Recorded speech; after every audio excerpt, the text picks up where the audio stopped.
A visão além do véu. Uma jornada pelos olhos da alma. Nós caminhamos pelo mundo confiando em dois guias: os nossos olhos. Eles nos mostram as cores, as formas, as faces e as paisagens da realidade. Mapeiam o nosso caminho, alertam-nos para o perigo e revelam a beleza. Mas, desde o início dos tempos, sussurros persistentes em textos sagrados e tradições místicas falam de outro tipo de visão. Uma percepção que não depende da luz física, que não se limita à matéria. Falam de olhos espirituais, de uma capacidade latente na alma humana de vislumbrar, por um instante fugaz, a realidade que pulsa por trás do véu do mundo material. Esta não é uma exploração sobre crenças, mas uma imersão em registros ancestrais, da Torá ao Talmud, dos Evangelhos à Cabala.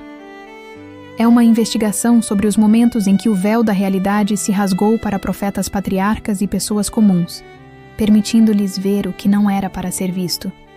A arquitetura do céu, a presença de anjos, a glória divina e os fios invisíveis que tecem o destino.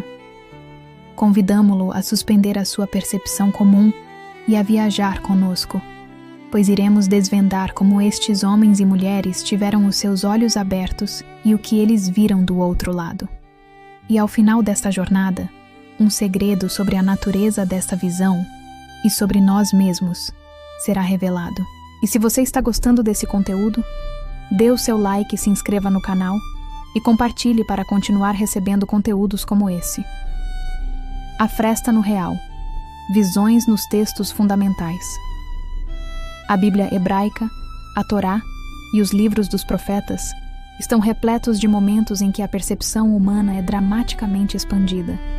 Não se trata de imaginação, mas de uma abertura sensorial iniciada por Deus. Pense em Abraão, sentado à entrada da sua tenda no calor do dia, junto aos carvalhos de Manre, Gênesis 18. Ele levanta os seus olhos físicos e vê 3 homens. Uma cena comum. Contudo, a sua percepção espiritual reconhece imediatamente o extraordinário no ordinário. Ele não vê apenas viajantes, ele discerne mensageiros divinos, anjos em forma humana, e dirige-se ao seu líder como meu Senhor. Os seus olhos foram abertos não para ver uma aparição fantasmagórica, mas para reconhecer o sagrado oculto no profano. A experiência de Jacó é ainda mais profunda. A fugir do seu irmão, ele adormece com uma pedra como travesseiro, e em sonhos, os seus olhos espirituais são totalmente abertos.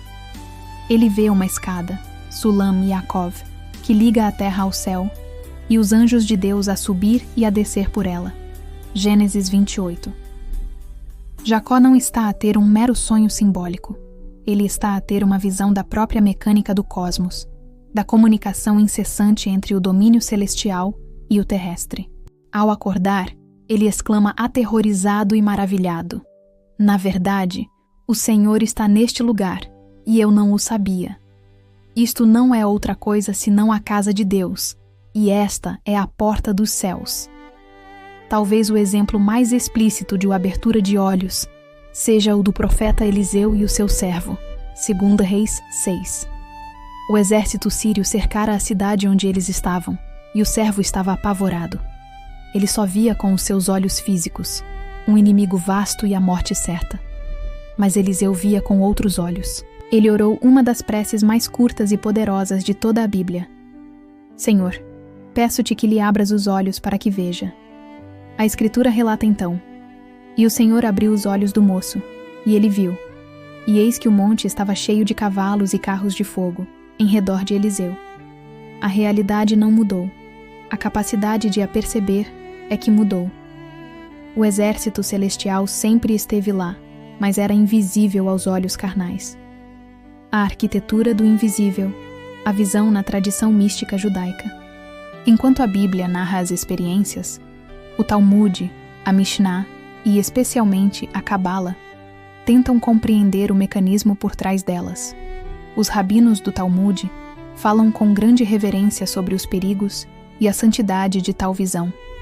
No Tratado de Hadgah, conta-se a história de 4 sábios que entraram no Pardes, o pomar, uma metáfora para a busca mística profunda. Um morreu, um enlouqueceu um tornou-se herege. Apenas o Rabi Akiva entrou em paz e saiu em paz. A lição é clara. Ver o mundo espiritual requer uma pureza e uma preparação imensas. Os olhos da alma podem ser ofuscados pela glória que contemplam. A Cabala vai ainda mais longe. Ela ensina que a realidade que vemos é apenas a mais externa de múltiplas camadas de existência. O Zohar, o texto fundamental da Cabala, descreve o universo como uma emanação do En Sof, o infinito incognoscível, através de 10 Sefirot, atributos ou canais divinos. Para o cabalista, ter os olhos abertos significa aprender a perceber a luz do Criador a fluir através destas Sefiró em cada objeto, pessoa e evento do mundo. É ver a assinatura de Deus em toda a criação. Visão dos apóstolos a pessoas comuns.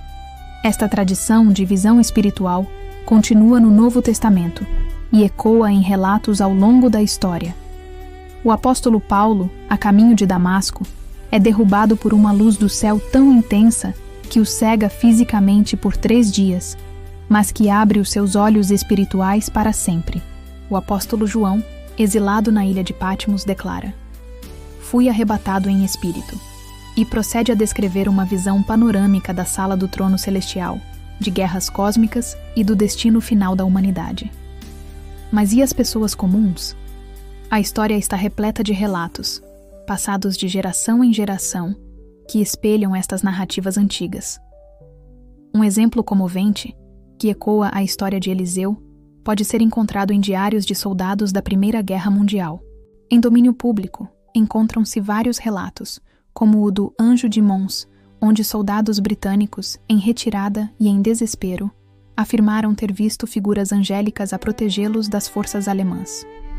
Um soldado raso, anônimo, escreveu para casa: "Víamos entre nós e eles uma névoa estranha, e nela havia formas como homens altos com arcos, que nos protegiam. Nenhum de nós duvidou por um segundo de que estávamos a ser defendidos por um exército celestial." Fosse uma visão coletiva induzida pelo estresse ou uma verdadeira fresta no véu, para aqueles homens, a realidade espiritual tornou-se naquele momento mais real do que as balas do inimigo. O segredo dos olhos fechados. Nós viajamos através dos milênios, desde a tenda de Abraão até as trincheiras da Europa. Vimos como Deus abriu os olhos de profetas, patriarcas, apóstolos e pessoas desesperadas para revelar uma realidade mais profunda, que não estamos sozinhos, que o mundo espiritual é denso e ativo e que uma ajuda invisível está sempre presente. E agora, o segredo que esta jornada nos revela. As tradições místicas, especialmente a Cabala, ensinam que esta capacidade de ver não é um dom exclusivo de profetas lendários. É uma capacidade latente em cada alma humana. Acreditamos que o véu que nos separa do mundo espiritual é algo externo, uma cortina cósmica que Deus ocasionalmente abre. Mas a revelação final é esta: o véu mais espesso não está lá fora, está dentro de nós. É o véu do nosso cinismo, da nossa distração constante, do ruído da nossa mente e da nossa insistência em acreditar apenas no que os nossos olhos físicos podem verificar e medir. A grande lição deixada por todos estes visionários não é apenas o que eles viram, mas como o viram. A visão de Jacó veio no silêncio do sono, a de Abraão, na quietude do calor do dia, a do servo de Eliseu, através da oração de um homem de fé. A experiência do coração aquecido de John Wesley, que iniciou o metodismo, deu-se num momento de rendição silenciosa. Talvez, então, o segredo para abrir os olhos espirituais não seja olhar mais atentamente para o mundo, mas aprender, primeiro, a fechar os nossos olhos físicos e a silenciar o mundo interior, para que possamos, finalmente, começar a ver. A porta dos céus, como Jacó descobriu, não está numa terra distante.